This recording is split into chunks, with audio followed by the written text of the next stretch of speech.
Assalamualaikum warahmatullahi wabarakatuh. Alhamdulillah wassalatu wassalamu ala rasulillah wa ba'd. Ayyuhal ikhwah wal akhwat a'azzani wa a'azzakumullah. Kita lanjutkan pembacaan Al-Adabul Mufrad. Berkata Imam Al-Bukhari rahimahullah, Babu la'nil kafir, bab melaknat orang kafir.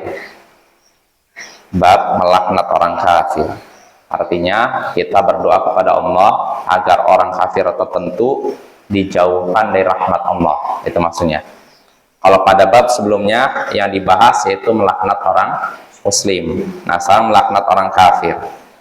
Apa hukumnya? Kita baca hadisnya. Berkata Imam Al-Bukhari rahimahullah, haddatsana Muhammad qal haddatsana Abdullah bin Muhammad qal haddatsana Marwan bin Muawiyah qal haddatsana Yazid an Abi Hazim an Abi Hurairah qal qila ya Rasulullah ud'u Allah 'alal musyrikin qal inni lam ub'ats la'anan walakin bu'itsu rahmah. Telah menceritakan pada kami Muhammad, ia berkata telah menceritakan kepada kami Abdullah bin Muhammad, ia berkata telah menceritakan kepada kami Marwan bin Muawiyah, ia berkata telah menceritakan kepada kami Yazid dari Abu Hazim dari Abu Hurairah, ia berkata dikatakan wahai Rasulullah, doakanlah orang-orang musyrik agar mendapatkan keburukan. Berdoalah kepada Allah agar orang-orang musyrik mendapatkan keburukan. Maka beliau pun bersabda, sesungguhnya aku tidak diutus sebagai orang yang suka melaknat. Aku tidak diutus untuk menjadi orang yang suka melaknat, akan tetapi aku diutus sebagai rahmat. Nah, ini hadisnya ayyuhal ikhwah, hadisnya dari Abu Hurairah di sini. Jadi ada orang yang berkata kepada Rasulullah, wahai Rasulullah, berdoalah kepada Allah untuk keburukan orang-orang musyrik. Artinya doalah kepada Allah agar orang-orang musyrik terkena azab, terkena siksa dari Allah. Jadi hancurkanlah mereka, istilahnya gitu. Wahai Rasulullah, berdoalah kepada Allah untuk keburukan orang-orang musyrik. Maka apa reaksi beliau dapat permintaan seperti ini? Beliau menjawab, sesungguhnya aku diutus bukan untuk menjadi orang yang suka melaknat, akan tapi aku diutus sebagai rahmat. Insya Allah makanya jelas ya. Aku diutus bukan sebagai orang yang suka melaknat. Artinya begini, kalau Nabi berdoa kepada Allah ketika itu juga, ya Allah hancurkanlah fulan, berarti akan turun azab tidak? Kalau Nabi mendoakan begitu, pasti turun azab.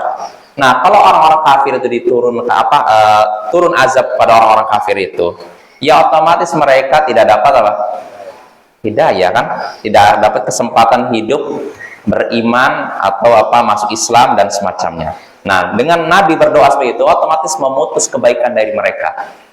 Karena mereka akan disiksa. Makanya Nabi nggak mau mendoakan mereka dapat bencana, siksa dan semacamnya, karena Nabi khawatir terputus kebaikan dari mereka.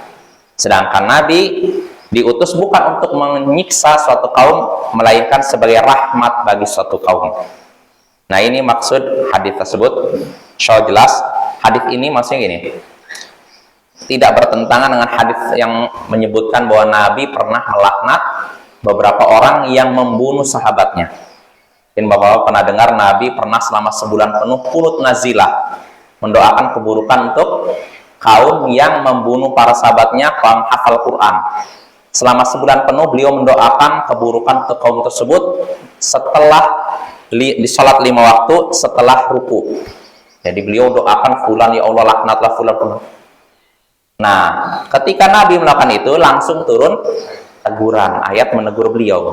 Nah, makanya setelah turun ayat tersebut, ketika beliau diminta mendoakan keburukan untuk orang musyrik, beliau tidak mau. Ya, jelas Bapak ya. Jadi dulunya beliau begitu memang, mendoakan keburukan untuk orang musyrik, sebutkan fulan. Nah, tapi setelah turun teguran, ayat yang menegur beliau nggak mau lagi mendoakan keburukan untuk orang-orang musyrik. Makanya dalam hadis ini, ketika beliau diminta untuk mendoakan keburukan untuk mereka, beliau nggak mau. Beliau menyatakan, aku diutus bukan untuk menjadi orang suka melaknat, akan tapi aku diutus sebagai rahmat. Ini mirip dengan firman Allah Ta'ala, wa ma arsalnaka illa rahmatan lil alamin. Sesungguhnya tidaklah kami mengutusmu kecuali sebagai rahmat untuk semesta alam, bukan sebagai laknat, bukan sebagai azab bagi semesta alam. Ya, ini makna hadisnya ya. Insyaallah jelas. Nah, dari hadis ini kita bisa mengambil beberapa pelajaran, di antaranya tidak bolehnya melaknat orang-orang kafir yang masih hidup. Ya, karena dengan melaknat mereka, kita sudah memutus kebaikan dari mereka. Selain itu juga perkara yang terlarang. Melaknat orang kafir yang masih hidup terlarang, makanya Nabi tidak mau melaknat mereka. Orang-orang kafir yang masih hidup ya. Adapun kalau sudah meninggal, untuk apa melaknat? Orang sudah meninggal ngapain dilaknat? Otomatis orang kafir kalau mati dalam keadaan kafir, dia sudah terkena laknat. Nggak perlu kita mengucapkan laknat lagi ya. Jadi intinya seorang muslim menjaga dari ucapan-ucapan itu, laknat, celaan, cacian dan semacamnya. Nah, itu faedah pertama, tidak boleh melaknat orang kafir. Nah, kalau melaknat orang kafir saja tidak boleh, apalagi muslim. Nah, itu lebih tidak boleh. Lalu faedah kedua yang bisa kita petik dari hadis ini, seorang muslim hendaknya menjaga lisannya dari segala ucapan yang bertentangan dengan identitas muslimnya. Yaitu suka melaknat, suka mencaci, suka memaki. Nah, kalau bisa dan harus bisa, seorang mukmin menjaga lisannya dari semua itu, dari laknat, celaan, dan cacian. Itu bertentangan dengan sifat muslim sejati. Lalu faedah terakhir yang bisa kita petik dari hadis ini menunjukkan kemuliaan akhlak Nabi Sallallahu Alaihi Wasallam, sebab beliau sangat jauh dari sikap suka mencela, mencaci, dan melaknat. Nah, kalau Nabi memang seperti itu, hendaknya kita sebagai umatnya juga meniru beliau. Wassallallahu ala nabiyyina Muhammadin wa ala alihi wa sahbihi ajma'in. Wa akhiru da'wana anil hamdulillahi rabbil alamin. Assalamualaikum warahmatullahi wabarakatuh.